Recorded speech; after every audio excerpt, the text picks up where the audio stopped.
Buenos días, mi nombre es Kevin Alexander González Junapa y esta es la presentación e introducción del video TED, el cual abordaremos la entrevista de la función social que se hizo a los directivos durante la segunda jornada de observación y prácticas, donde hablaban principalmente de cuál es el campo de la función social y cómo lo abordan ellos desde su punto de vista extraescolar y dentro de la escuela, platicando con la directora, dando su punto de vista del tema y al mismo tiempo también platicando con el maestro de educación física y la maestra de aula.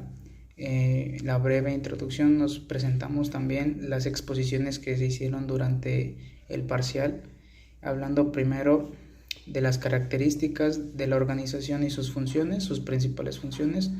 Siguiente, que sería el impacto en el desarrollo de la función docente junto con los alumnos y la labor social del personal docente junto con el CTE, que es prácticamente el Consejo Técnico Escolar.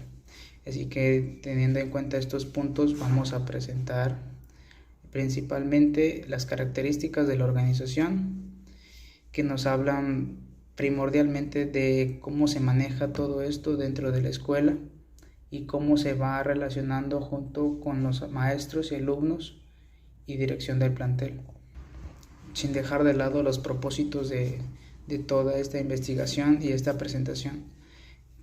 Tomamos en cuenta las aportaciones que hay durante el, el desarrollo del trabajo, y esto nos lleva a cómo nos referimos en la organización escolar.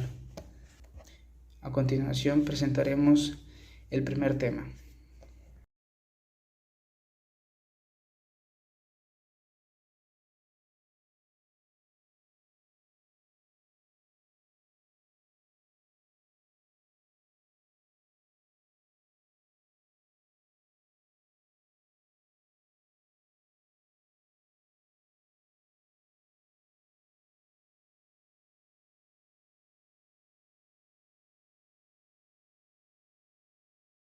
¿A qué nos referimos con la organización escolar? Este término es básicamente la referencia a las normas, el procedimiento administrativo y el sistema de control que vienen siendo necesarios para su funcionamiento y que se van denominando dentro de la escuela ya como una disciplina académica. Entre comillas, se puede considerar como la organización escolar, cuyo objetivo es el estudio de las escuelas. Hablamos primordialmente de cómo se maneja todo esto dentro de la institución, qué es lo que hacen los docentes y cómo el director o directora maneja todos los asuntos dentro de la institución, cuál es el sistema que ellos van a ejercer para poder hacer sus actividades planeadas, sus consejos, entre otras cosas. Debido a esto, tiene que llevar un orden administrativo, porque no pueden saltarse un paso o dos con tal de llegar a su meta. Entonces, lo importante es que el personal esté adecuadamente organizado, trabajando de manera en conjunto, y dicho esto, lleven los pasos necesarios para tener un buen control del propio funcionamiento de la escuela. Seguimos con los principios básicos de la organización escolar. Como sabemos, la organización escolar tiene principales o principios fundamentales durante una serie de objetivos que persigue y se deben de cumplir. Algunos de los elementos a resaltar es la planificación u organización, dónde se va a llevar a cabo, cómo tiene que llevarse a cabo, cuál es el fin de la reunión o la planificación de dicha junta o de algún tema que se tenga que llevar a cabo. Seguimos con los valores y normas. Cómo tiene que acatarse, cada uno tiene su propio lineamiento y cada uno tiene la responsabilidad de dicho apartado que le haya tocado, ya sea para dirigir, para aportar o para opinar. Debido a esto tienen que seguir diferentes normas o reglas para que lleven un buen control, ya sea del tema o de algún problema que haya sucedido dentro del plantel. La tercera es una buena relación, comunicación y coordinación. Como bien sabemos, una buena relación entre el personal docente y el administrativo, ya hablamos con el director, y los maestros de aula, de música o de educación física, permite una aportación hacia la resolución de los problemas presentados durante el plantel. Esto quiere decir que exista una buena relación con el personal docente, los problemas planteados o que van surgiendo dentro del día a día son más fáciles de resolver. Hablamos de la comunicación. Entre mejor comunicación haya entre director y maestro de aula, pueden resolverse problemas, ya sea pues con los alumnos o con los padres de familia, siempre y cuando exista un buen entendimiento de ambas partes. Y en coordinación, cada uno tiene su propio espacio y tiene un proyecto a realizar. Entonces acá se presenta un buen lineamiento y buen emparejamiento en cuanto al trabajo que quieran realizar. Y establecer los espacios. Tenemos fechas o se tienen fechas específicas para poder realizar diferentes tipos de juntas, y acá nos permite tener un lugar apto para poder llevarlos a cabo, para presentar algún proyecto con diapositivas, a elaborar cierto tipo de actividades para llegar a un mejor entendimiento, o para que la sesión o junta no sea tan aburrida. Y pues bueno, también podemos entrar con variaciones de el clima, que no sea muy pesado, un horario que sea adecuado, pero principalmente un lugar donde se puedan llevar a cabo las diferentes actividades presentadas. Seguimos con el número 5, que es distribuir las distintas tareas de coordinación.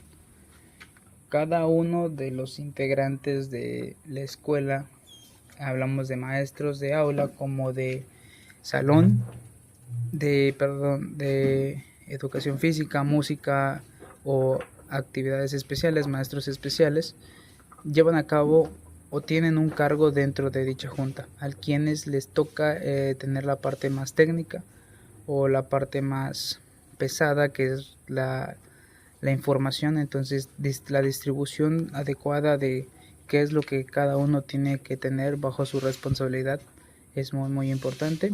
Y para culminar, el calendario, saber cuándo son las fechas adecuadas para llevar a cabo la junta, o dicho esto, también puede ser dónde se presentará y el día que sea adecuado. ¿Qué elementos debemos de tomar en cuenta? Primordialmente empezamos con la dirección, hacia dónde va y quién es el que lo organiza. Seguimos con la planificación de dichos recursos o de cómo se tiene que llevar a cabo. Los recursos, obviamente, si cuentan con un lugar o el material para poderlo trabajar, sobre todo la información, la motivación de alumnos y profesor, la pertenencia, el prestigio del individuo, trabajo de cooperación, el objetivo al cual tiene que llegar, y el control de la gestión de todas las actividades. Pero para terminar, las responsabilidades es otro punto a destacar, ya que si tenemos todo lo demás pero no hay una responsabilidad como tal, el trabajo fallará. Entonces estos son los elementos principales que se deben de tomar en cuenta para llevar a cabo estas características. ¿En qué consiste la organización escolar? Tenemos en cuenta estos puntos como punto de partida. Engloba un comprendido de normativas, el proceso administrativo, de sistemas de gobierno y el control necesario para que se pueda llevar a cabo las funciones educativas de manera organizada. Se compone por diversos elementos, que son los recursos materiales, el propio edificio del centro, las instalaciones, qué tipo de instalaciones están o cómo se encuentran, las herramientas que se necesitarán para poder llevar a cabo el tipo de juntas, como el audiovisual o libros lo cual permitan tener mayor rango de información. Los recursos humanos, que es un compuesto de profesionistas del centro que se imparten de manera adecuada, ¿no? Hablamos de los docentes. El personal administrativo de apoyo para el ámbito profesional, que es el que dirigirá todo el sistema de información, lo que tienen que llevar a cabo para que no sea tan revuelto. Recursos funcionales y formales son las leyes educativas y los órganos educativos, como la inspección educativa, que es aquella que nos permite saber si se está trabajando de manera adecuada. Los recursos auxiliares y los complementarios, que son aquellos elementos que acompañan a todos los anteriores para tenerlo de una mejor manera reforzada, como las actividades extraescolares o los servicios de atención temprana. Y tenemos en cuenta las organizaciones burocráticas y organizaciones colaborativas. ¿Cuáles son las burocráticas? En estas se basan principalmente en el trabajo aislado e individual, falta de espacios donde se potencian las relaciones personales, la separación entre la planificación y el administrativo por parte del equipo directivo de una ejecución, de la cual se realizan los siguientes, como profesores y alumnados, la estructura jerárquica y pues las tareas o actividades que tienen una regularización y las pautas en marcas.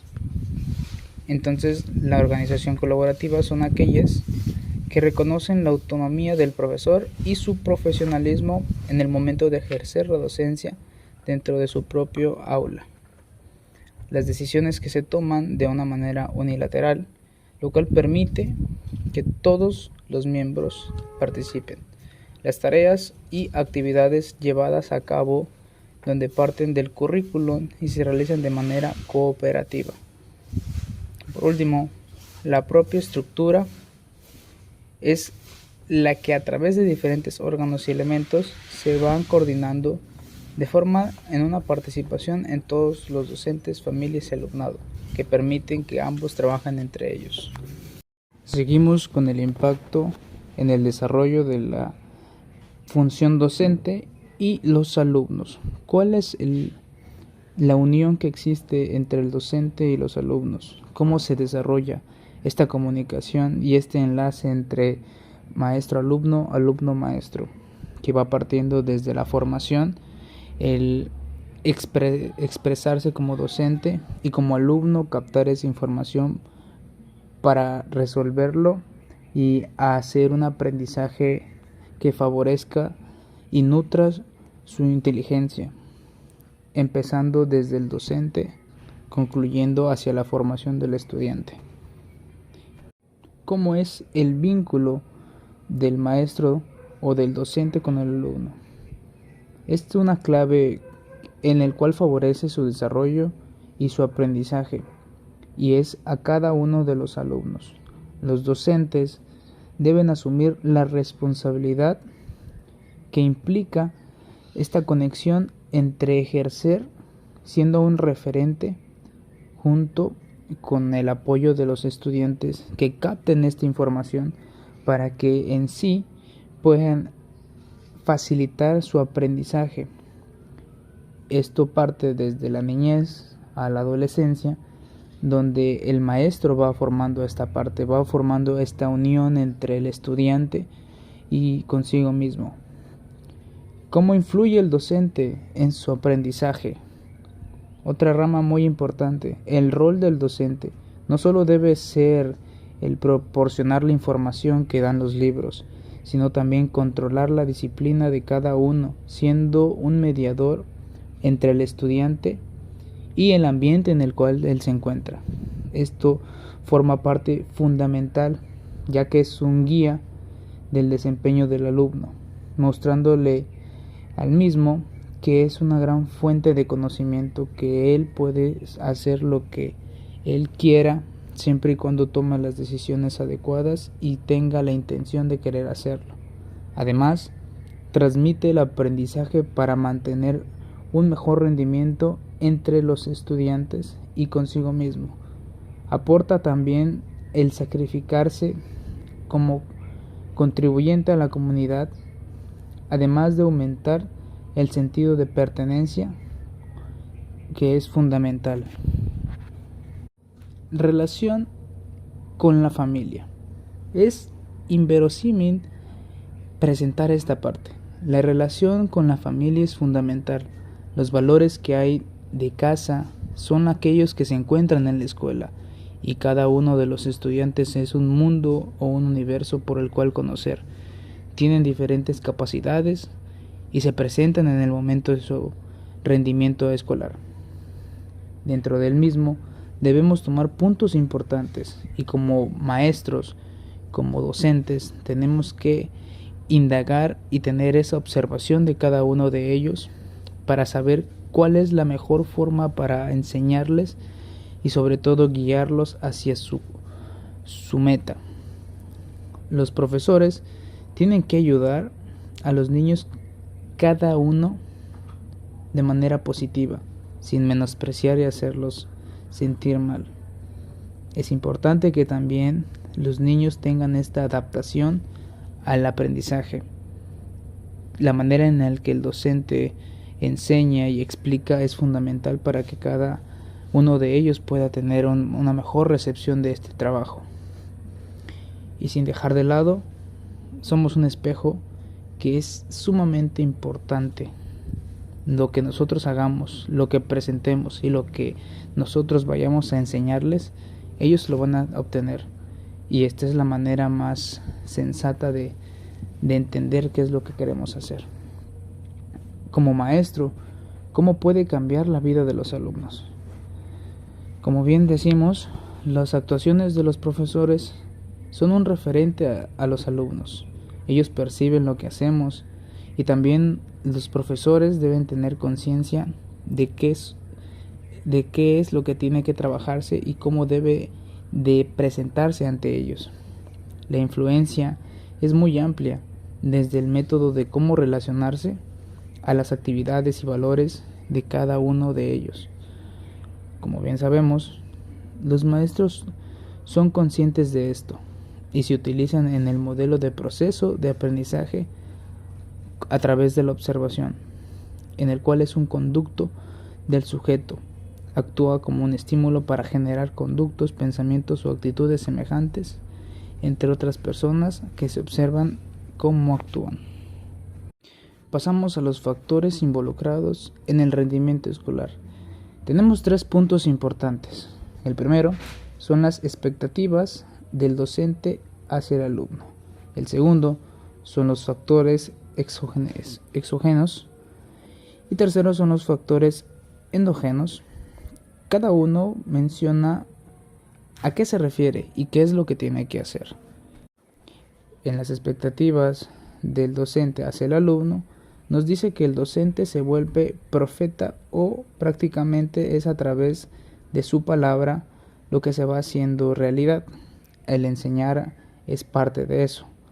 Los factores exógenos se refieren a las estrategias que implementan los salones de clase y las características del docente hacia la institución educativa. Y el tercero son los factores endógenos, incluyendo el perfil en el cual se presentan, las condiciones de cada uno de ellos, especialmente de los familiares. Seguimos con los factores que intervienen en el desarrollo de la actividad docente. 3 puntos importantes: las características personales, la preparación y la disciplina de la pedagogía del propio docente o como docente, y la motivación para enseñar. La satisfacción de haber hecho bien el trabajo, la retroalimentación recibida por los estudiantes, la utilización de la evaluación para mejorar los saberes y promociones, y el estímulo apoyado recibido de la escuela para realizar una buena enseñanza. Puntos importantes que se deben tomar en cuenta al momento de realizar todas unas y cada ellas de las actividades planteadas. Y para finalizar, tenemos en cuenta la medición del rendimiento académico, la cuantificación y la calificación de los estudiantes. ¿Cuál es el sistema de dirección del proceso de enseñanza y aprendizaje? Sus principales características de la cuantificación es la equifinalidad, la entropía y la sinergia. En cuanto a sus funciones, es la planificación, organización, evaluación de los aprendizajes. Para concluir, los métodos de evaluación son de 3 maneras. Empezamos por la evaluación diagnóstica, que es al comienzo del ciclo, la evaluación formativa, que se presenta durante el proceso de enseñanza, y terminamos con la evaluación sumativa, la cual se realiza al final de un periodo de tiempo.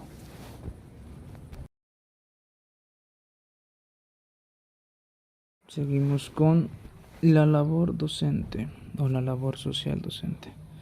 Los profesores son trascendentales para nuestra sociedad. Cumplen una función clave para formar, enseñar y transmitir un conocimiento. Su principal labor es una suma de características importantes que nos permiten o les permiten demostrar esa múltiple enseñanza, junto con las herramientas y materiales, con un plan para dar las clases, y diseñan estrategias específicas para demostrar el aprendizaje hacia los estudiantes. Los alumnos, en un contexto más amplio, hacen seguimiento continuo y contribuyen con la personalidad de cada uno de ellos. Junto con la constancia, esta formación es para transformar y mejorar sus prácticas pedagógicas, su aprendizaje y su unión como estudiantes. Seguimos. ¿Qué es el CTE? Es el Consejo Técnico Escolar, que va lidiado y se considera como un órgano que está compuesto por miembros del personal docente y directivo de la institución, al igual que otros actores directivos externamente, que se involucran en los procesos de enseñanza y aprendizaje.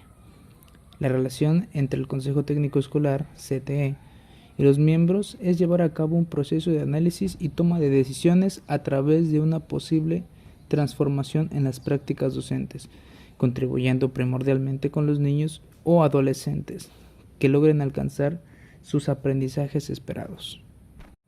¿Quiénes integran el Consejo Técnico Escolar? Este está relacionado principalmente con solo directivos y maestros que vienen de manera externa a las actividades planteadas durante el papel. Primordialmente se basa en el director del plantel junto con los maestros de aula, quienes son los principales exponentes de esta junta, en la cual se lleva a cabo dentro del plantel, ya sea en un aula o puede ser en el patio cívico.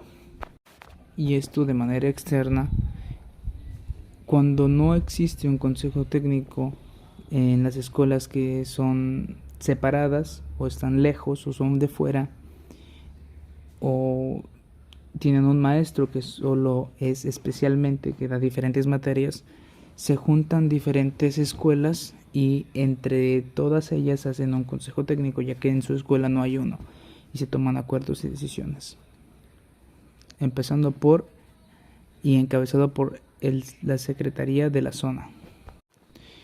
¿Cuál es la función del Consejo Técnico? Dividido en diferentes puntos, los principales es la reunión entre los principales, el propósito de mencionar diferentes anomalías o problemas presentados durante la escuela. Planificar de manera en la cual mejore los procesos de enseñanza de los aprendizajes de los estudiantes. La primera acción que se debe de llevar a cabo es en poner en práctica el proceso de planificación, mejorando de manera la forma de enseñar. Al mismo tiempo, la planificación debe de ser materializada en el programa escolar en el que continúa. PEMC, un documento que sirve para orientar, planificar y materializar acciones de mejora en las instituciones educativas. En un contexto determinado, otra es la prioridad, metas y acciones que se pondrán en práctica para alcanzar los propósitos de 2 o 3 ciclos escolares. En este proceso, el CTE no solamente se basa en revisar el logro de los aprendizajes, sino también identificar cuáles son los resultados en el ejercicio de la autónoma durante su gestión. El calendario de reuniones del Consejo Técnico Escolar.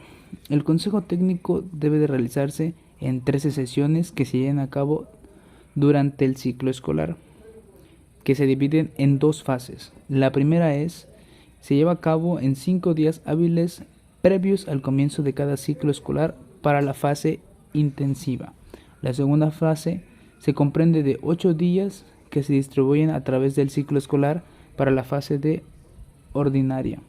Las fases serán determinadas por la Secretaría de Educación Pública en el calendario escolar que se publique en el Diario Oficial de la Federación. Para finalizar, tomamos en cuenta cada uno de estos puntos, siendo un mediador para la entrevista que se realizó durante el segundo parcial. La función social, cómo se encuentra dentro de la institución, cuál es la manera y cuál es el proceso y la formación que se tiene que llevar a cabo para la elaboración de un consejo técnico.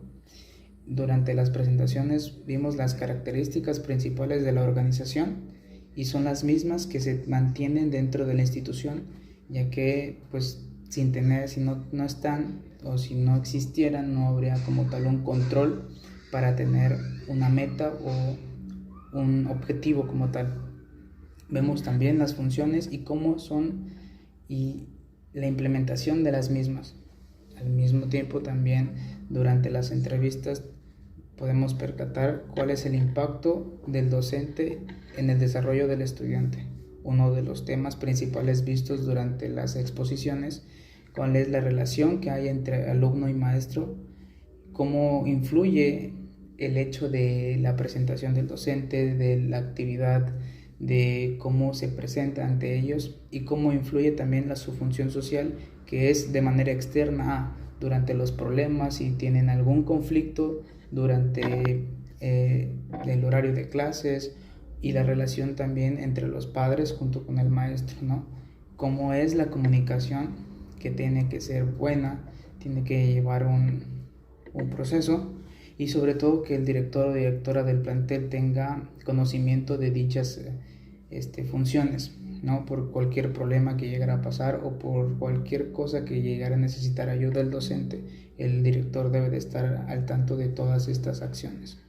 Y para terminar, como en las entrevistas se apreciaba las respuestas de los maestros, cómo es la función social y cómo se lleva a cabo durante el CTE, que es el Consejo Técnico Escolar. Vemos los puntos que vienen ahí, cuáles son los objetivos, que es el mejorar al alumno, que mejore su aprendizaje y que también el docente pueda tener un mejor conocimiento pedagógico para llevarlo a cabo durante su clase o en este caso durante las sesiones de educación física. Y eso sería todo. Gracias.